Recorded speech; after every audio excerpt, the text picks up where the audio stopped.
வணக்கம் நண்பா. நாம இன்னைக்கு இந்த வீடியோவில் பார்க்க போகிறது என்னன்னு பார்த்தீங்க அப்படின்னா, யோசி இந்த படத்தோட மூவி ரிவ்யூ தான் பார்க்க போகிறோம். இந்த படத்தோட ஒன்லைன் எடுத்துக்கிட்டீங்க அப்படின்னா, ஹீரோ நீட்டில் ஃபெயில் ஆனதுனால இதுக்கப்புறம் நம்ம டாக்டரே ஆக முடியாது, நம்ம எங்கேயாச்சும் போய் தற்கொலை பண்ணிக்கலாம்னு ஒரு காட்டு பகுதியை சூஸ் பண்ணி மேலே வந்து கீழே குதிச்சிடறாரு. குதிச்சுமே அவர் சாவில் அங்கங்கே சிக்கி அடிமட்டு தான் பட்டிருக்குது. சார் என்னடா இப்படி ஒரு தப்பான முடிவு எடுத்துட்டுமே, நம்ம எப்படியாச்சும் வாழணும்னு நினைக்கும் போது அவர் வந்துட்டு ஒரு கேங்கில் மாட்டிக்கிறாரு. ஸோ அந்த கேங் வந்துட்டு தீவிரவாதி என்ன எதுவும் பெருசாக சொல்லலை, அந்த கேங்கில் மாட்டிக்கிறாரு. அந்த கேங்கில் தப்பிப்பாரான்னு பார்த்தீங்கன்னா ஈஸியாக அந்த கேங்கிலுமே தப்பிச்சிட்டாரு. பார்த்தா திடீர்னு ஒரு காட்டுவாசி கும்பலமாக இருக்கு, அந்த ஒரு கூட்டத்தில் கங்குவா கூட்டமாக இருக்காங்க, அவங்கள்ட்ட மாட்டிக்கிட்டாங்கன்னு வச்சுக்கோங்களேன்.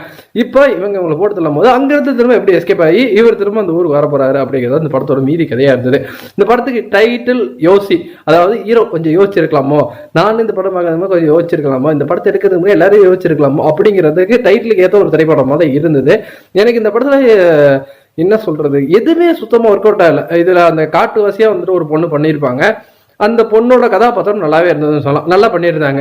அதை தவிர்த்து இந்த படத்துல வேற எந்த கதாபாத்திரம் சுத்தமா மைண்ட்ல நிற்கவே இல்லை. அது ஃபர்ஸ்ட் ஒரு டிஸ்அட்வான்டேஜா இருந்தது. படத்தோட மேக்கிங் ரொம்ப சூப்பராக இருந்தது. லோ பட்ஜெட்டா இருந்தாலுமே இவங்க காட்டின விஷயங்கள் எல்லாமே வந்துட்டு ஒரு படம் பார்க்குற ஃபீலே இல்லை. யூடியூப்ல ஒரு வீடியோ பார்க்குற அளவுக்கு கூட எனக்கு இந்த படம் வந்துட்டு எனக்கு சுத்தமா கனெக்டே ஆகலை. எங்கேயோ போறாங்க, என்னென்னமோ நடக்குது, என்னென்னமோ பிரச்சனை வருது, ரொம்ப அசால்ட்டா வந்துட்டு ஹீரோ என்னென்னமோ பண்ணிட்டு இருக்கிறாரு அந்த காட்டுக்குள்ள. எந்த இடத்துலயுமே ஒரு பதட்டம், இவர் எப்படியாச்சும் அங்கிருந்து தப்பிக்கணும், எதுவுமே இல்லை. அது பாட்டு ஓடிட்டு இருக்கு, நான் பாட்டு பார்த்துட்டு இருக்கிறேன். எந்த இடத்துலயுமே சுத்தமா ஒரு எமோஷனல் கனெக்ட் இல்லாத ஒரு திரைப்படமா இந்த யோசி அப்படிங்கிற திரைப்படம் வந்துட்டு அமைஞ்சிருந்தது. ஸோ அவரு எனக்கு எந்த இடத்துலையுமே ஒரு கேரக்டர் கூட அந்த வேவ்லேருந்தே கனெக்ட் ஆகலை. அது எனக்கு இந்த படத்தில் சுத்தமாக ஒட்ட வேலை ஒரு விழாவராஜன் வாட்சா இருந்தது என்னை பொறுத்த வரைக்கும். நீங்கள் இதை விட பார்த்தீங்கன்னா உங்களுக்கு எப்படி போச்சுங்க நம்மளோட கமெண்ட் செக்ஷன் வந்துட்டு தட்டி விட்டுருக்கேன். நன்றி, வணக்கம்.